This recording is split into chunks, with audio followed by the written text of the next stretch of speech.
So kahapon ay naganap na nga ang pinaka-controversial trade. Maraming PBA fans ang nagulat sa blockbuster trade na to mga idol. Pero may ibang nakikita ang mga PBA fans at ang totoong landing spot nga ba ni Calvin Abueva ay papunta sa Ginebra.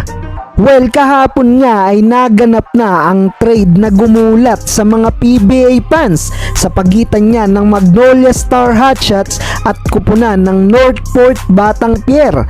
Mapupunta na si The Beast Calvin Abueva kasama si Jeric Balanza at future second round pick sa Northport Batangpier, habang makukuha naman ng Magnolia Star Hotshots ang future rising star na si William Navarro.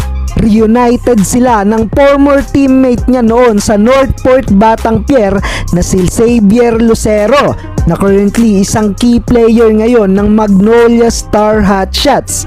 Currently nangunguna pa rin ngayon sa overall standing ang Hotshots with 7-1 win-loss record. Pangalawa ang San Miguel Beermen and NLEX Road Warriors. Dahil sa move na to, siguradong mas lalakas pa ngayon ang Magnolia Star Hotshots na tinatarget na makuha ngayon ng championship.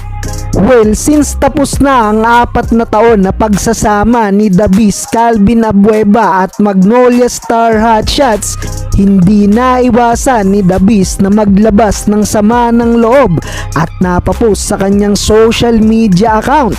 At eto ang mga sinabi ni The Beast sa isang live video. Unang-unang ikaw pa naman yung inang kinakaibisang tol. Yan yung trabaho. Trabaho lang. Walang personalan. Shoutout sa ba't kaya biglang dami na nanonood? Ano naman, sumuso kayo Ano ba, trending ako? Passion muna pare ko.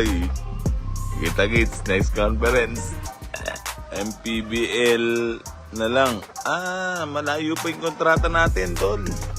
Mga siguro, mga 30.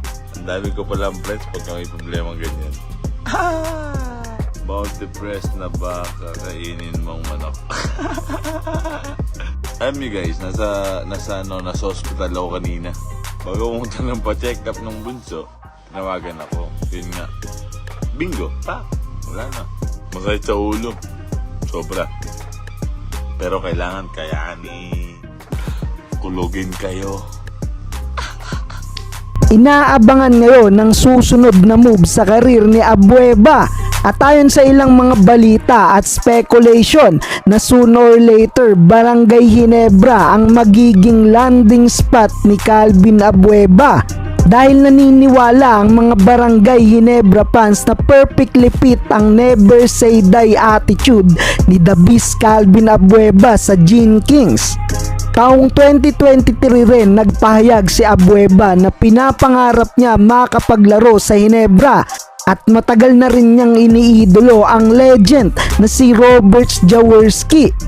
Nagsalita naman ang Ginebra coach na si Coach Tim Cone at maring niyang tinanggi ang pag-acquire ng Gene Kings kay Calvin at nananatili na nakapokus ngayon ng Barangay Ginebra sa kanilang current lineup. Well, tutukan natin kung ano pa ang mangyayari sa mga susunod na araw after nitong trade.